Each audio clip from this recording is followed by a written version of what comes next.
Mr. Chairman, His Excellency, Mr. Lalit Singh, probably just to revisit the epithet, something which were used for last 40 years, but maybe last 12 years.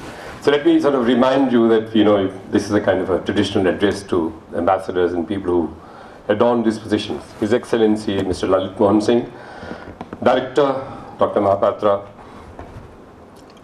recipients of the degree this morning, ladies and gentlemen, my dear friends.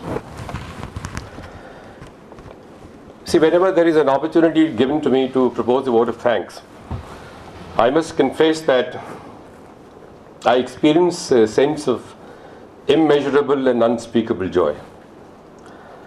And I have very strong reasons to experience that. The first one being that, like the master of ceremony announced at the end of it all, so the vote of thanks, person who proposes the vote of thanks usually is the last speaker of the day. So literally and metaphorically speaking, you get to have the last word. The last word, I think all of us are looking for opportunity in all kinds of transactions, whether it's business transaction or even in domestic level. I must also confess that last 41 years of my marital bliss, I haven't had the opportunity to say a last word. So I look for opportunities outside, and this is one of them. I probably echo the emotions of all husbands here when I say that. And I often shudder to imagine in the current presidential election that is taking place in USA, if Hillary becomes the president, what's going to happen to Mr. Bill? I'm sure the chief guest can give a comment on that, having had the ringside view of the White House proceedings. Now, that's one particular reason why, as I said, I have a great joy in proposing a vote of thanks. The other reason probably is more sublime. And that is, it gives me a great opportunity to generally thank everybody. Something that all of us should constantly remind us of, this compulsion, this need to thank everybody, all the time. If you just go back and imagine the kind of people who played an important role in what we are today, then we need to be grateful to all of them. Our parents, our mother, father, teachers, friends, relatives, our colleagues and bosses, all of them have contributed in substantial way, maybe some small, some large way, in making us what we are today. There are a whole lot of other people in this universe who have directly or remotely contributed to our well-beings and our progress, our journey in the life. How many of us ever think about a farmer tilling land in the scorching heat of Andhra Pradesh and producing paddy so that we are able to eat great biryanis and pulaus and whatever you. How many of us thank a farmer in Punjab who produces wheat for us, or for that matter, the milk plate, the milk vendor, or the cow, the milk vendor who delivers milk at our doorstep every morning. So there are hundreds of people, you see, who play a very vital and important role. Of course, our teachers, who shape our future, who build up the foundations of our knowledge. And I think we must keep reminding us of this particular mandate and this necessity of keep thanking everyone down the line.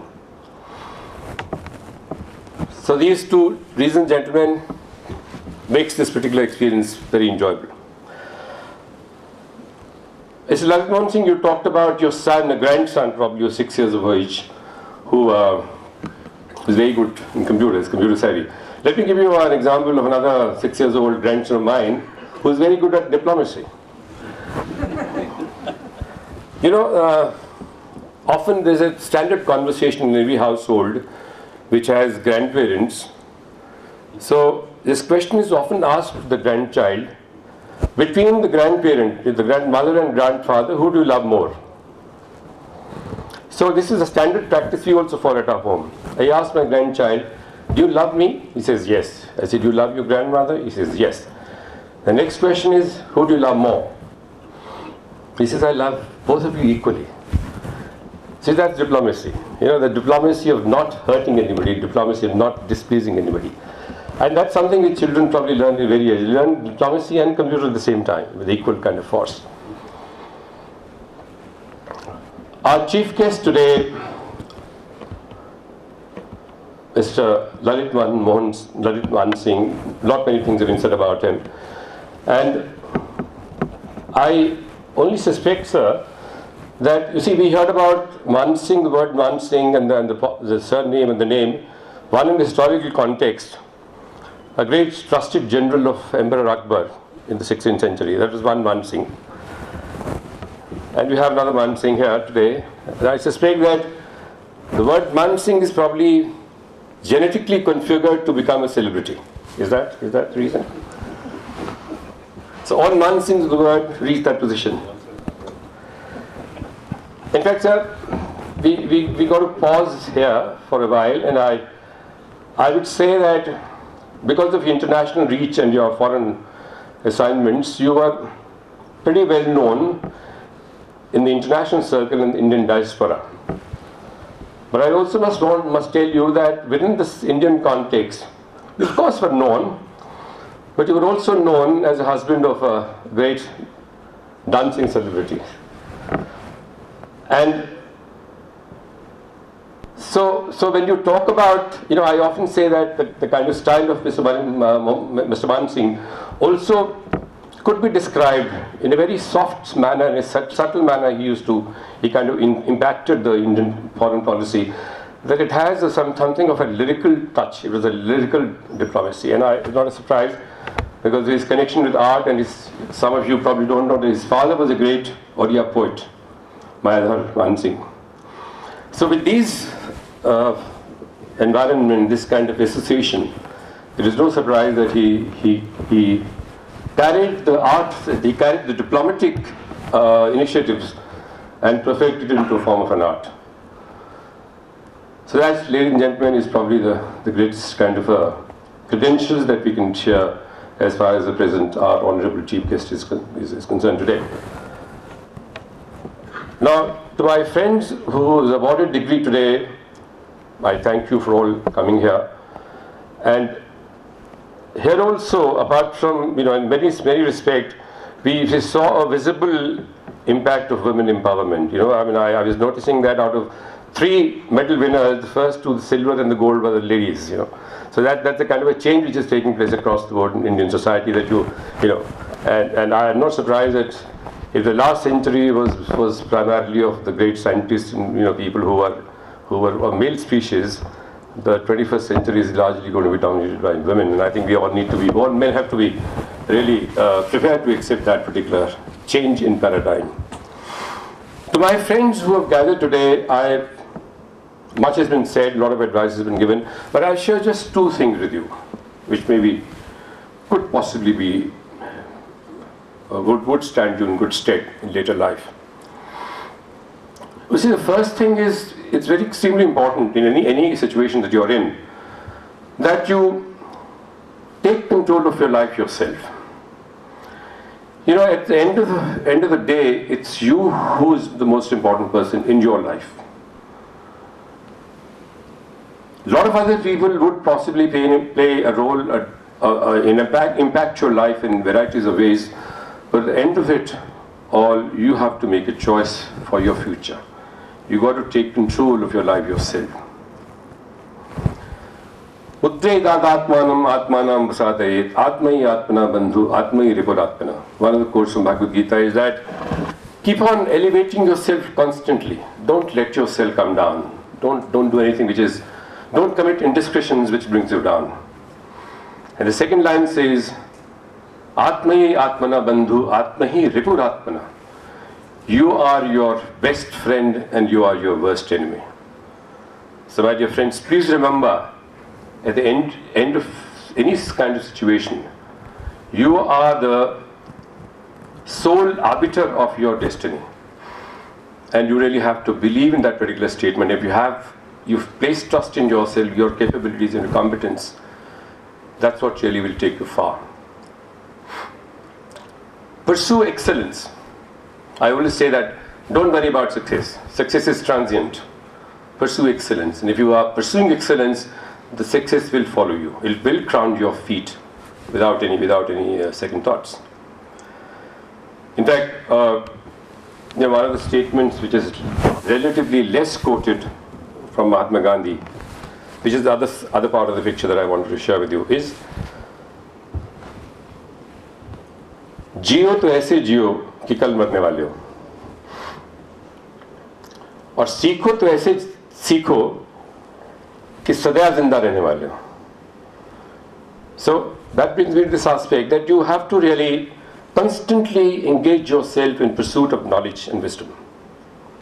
You see, apart from the degree that you're carrying, please also make learning and acquisition of knowledge as your permanent and companion. Nahi jnanena sadrisham pavitramah vidyate. Nahi jnanena sadrisham. Jnana ke muqable mein nothing in this world is more pure than pure knowledge. Nahi jnanena sadrisham pavitram iha vidyate. And jnanen labdhava param shantim nachirinadi gacchate. It's a knowledge which gives you prosperity, which gives you peace, which gives you a sense of being, sense of value. So my dear friends, pursue knowledge as a constant. Even at this age, I've probably seen about 6 or 7 summers, and I can tell you that even now, some new word comes to my knowledge, I quickly pick up, Google it, and find the meaning. Add to your information, knowledge, whatever. So I think that's something that we all constantly should engage ourselves. And as I mentioned, pursue knowledge, remain completely in touch with the realities of life, and don't let yourself come down. There's a beautiful couplet by one of the Urdu shairs which says, खुदी को कर इतना बुलंद, खुदी को कर इतना बुलंद कि खुदा भी तुझसे पूछे कि तेरी रजा क्या है. So raise your level to that situation where God comes and asks you, what is it that you want? So don't let yourself descend or come down in your own estimation. So that, I think, is probably the message that we can possibly give you from here. And I must profusely extend my thanks to the chief guest today for enlightening the various nuances of the foreign policy. I'm sure, sir, there's nothing very much we can do about it, but it certainly gives us a better appreciation of the dynamics of foreign policy down the ages, starting from the Nehruvian area to the present generation. I think whenever some activity takes place, some even takes place in the international situation, most of us would be in a better position to understand, thanks to your elaboration and the kind of message that you've given about the future of this country and the challenges that are ahead, and the opportunities that are going to be here, both the chairman and you, I think are remarkable, and I think our young students should prepare themselves, and our faculty should prepare the future students to take on this futuristic situation and the opportunities. My thanks to Dr. Malhotra for spearheading, for providing great leadership to this institution, and I'm sure the coming batches will probably cover themselves with much far greater glory in the years to come. The chairman, Mr. Jaipuria, we all know has been spearheading this particular education trust, and apart from his other onerous duties of head of a textile conglomerate, I have seen very few industrialists also passionate about education, or bring that kind of and very easy approach, but very passionate. So that's the quality that Shishir has. And to the faculty, my thanks, to the press, and most important of all, to the recipients of the awards today. And you go out this word from very protected environment of education institution to fiercely competitive environment of the outside world. But my dear friends, if you keep in mind some of the basics of your personality, your model issues, your interpersonal relation reason that you shall achieve your goal. And thank to all of you, and God bless you all. Thank you very much.